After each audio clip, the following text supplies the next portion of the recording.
Oke teman-teman, selamat datang kembali. Saya dengan Raymond. Sekarang kita akan coba belajar mengenai ketentuan pembulatan dalam administrasi pajak era Cortex. Oke, sekarang kita mulai ya. DJP mengatur ketentuan pembulatan angka dalam pengisian dokumen perpajakan dalam Per Dirjen, ya, seperti yang kita tahu Per 11 PJ 2025. Ketentuan ini berlaku untuk pengisian bukti potong, faktur pajak, SPT masa hingga SPT tahunan, baik dalam mata uang rupiah maupun per dolar AS, pasca implementasi Cortex ini. Sekarang kita bahas satu persatu. Yang pertama adalah pembulatan untuk bukti potong dan SPT masa. Merujuk pasal 129 ayat 1 per 11 PJ 2025, nilai DPP pajak penghasilan dalam bukti potong PPA pasal 21 atau 26, bukti potong unifikasi, SPT masa PPh pasal 21 dan 26, dan SPT masa PPh unifikasi harus diisi dengan pembulatan rupiah penuh, ya. Harus diisi dengan pembulatan ke dalam rupiah penuh. Intinya adalah rupiah penuh. Untuk apa? Untuk bukti potong PPh pasal 21 26, bukti potong unifikasi, SPT masa PPh pasal 21 dan 6, dan SPT masa PPh unifikasi. Adapun ketentuan pembulatannya dijelaskan dalam pasal 129 ayat 3 sebagai berikut.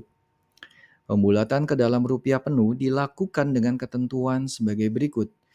Kurang dari 0,5 maka bilangan tersebut dibulatkannya ke bawah. Atau sama dengan atau lebih dari 0,5 maka bilangan tersebut dibulatkannya ke atas. Contoh kasus pembulatannya ya sekarang ya. Penghasilan bruto pegawai tetap sebesar Rp10.500.100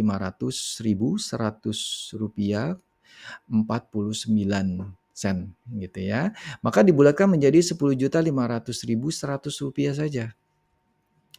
Yang kedua, kita contohkan penghasilan bruto pegawai tetap sebesar Rp10.500.100,50.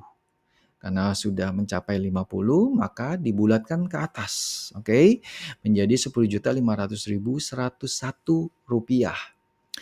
Oke, sekarang ketika kita sudah tahu untuk SPT mata, SPT unifikasi, SPT PPh 21, bukti potong unifikasi.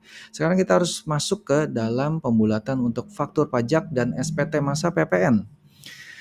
Ketentuan pembulatan juga berlaku terhadap nilai DPP PPN dan PPNBM untuk faktur pajak dan juga dokumen yang dipersamakan dengan faktur pajak dan SPT masa PPN yang juga harus dibulatkan ke dalam rupiah penuh sebagaimana diatur dalam pasal 129 ayat 2 dan 3 per 11 PJ 2025.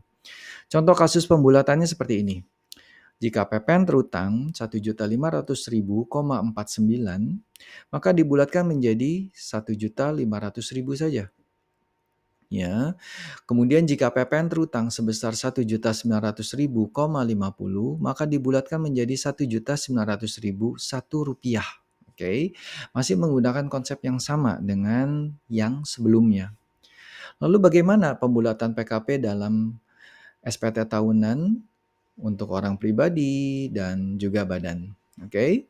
Ketentuan pembulatan penghasilan kena pajak pada SPT tahunan yang disampaikan wajib pajak orang pribadi dan badan yang menggunakan mata uang rupiah diatur langsung dalam pasal 17 ayat 4 Undang-Undang PPh. Jadi ini Undang-Undang PPh, bukan yang ada di dalam Per 11. Untuk keperluan penerapan tarif pajak, jumlah penghasilan kena pajak dibulatkannya ke bawah dalam ribuan penuh. Nah, teman-teman ingat ya, untuk SPT tahunan OP dan badan, mainnya adalah ribuan rupiah penuh. Sebagai contoh gini, jika PKP dalam penghitungan PPh terhutang pada SPT tahunan sebesar Rp72.499.900, maka dibulatkan ke bawah menjadi Rp72.499.000 saja. Nah, tetapi hal ini berlaku untuk mata uang rupiah. Bagaimana dengan mata uang dolarnya? Bagi WP badan yang menggunakan mata uang dolar Amerika Serikat, dalam penyampaian SPT tahunan, nilai penghasilan kena pajaknya harus dibulatkan hingga 2 digit desimal. Hal ini sesuai dengan ketentuan pasal 129 ayat 5, langsung berubah ya ke per 11 yang berbunyi pembulatan hingga 2 digit nilai desimal dilakukan dengan ketentuan sebagai berikut. Kurang dari 0,005 maka bilangan tersebut dibulatkan ke bawah. Jika sama dengan atau lebih dari 0,005 maka bilangan tersebut dibulatkannya ke atas. Contoh kasusnya gimana? Nilai USD-nya misalnya 1234,994. Yang teman-teman ingat ya 994. Nah, 4-nya dibuang, itu langsung masuk menjadi 1234 saja. Tetapi kalau contohnya adalah 1234,995, maka dibulatkan menjadi 1235 karena 5-nya naik ya, 9-nya langsung naik semua. Jadinya gitu. Nah, teman-teman, ketika kita tahu bahwa pembulatan-pembulatan seperti ini sudah diatur secara penuh di dalam per 11 ini, maka satu-satunya cara yang harus kita lakukan adalah kita kembali melihat apakah bukti-bukti potong yang kita sudah jalankan ini, apakah sudah benar. Bagaimana juga dengan faktur pajak yang sudah kita jalankan, apakah sudah benar. Kemudian juga nanti untuk SPT tahunan, tetapi juga karena ini undang-undang PPh, maka kita bisa melihat kembali apakah sudah benar belum kita melakukan pembulatannya. Ingat, kalau untuk PPh tahunan orang pribadi dan badan, ini kita pakai ribuan penuh. Tetapi kalau untuk bukti potong, kemudian faktur pajak, dan sebagainya, dia menggunakan rupiah penuh. Artinya dia menggunakan ketika 0,5 atau di bawah 0,5. Kalau sama dengan 0,5 dia naik, tetapi di bawah 0,5 maka dia turunkan. Oke teman-teman, itu aja videonya. Semoga video ini berguna buat teman-teman semua. See you, bye-bye.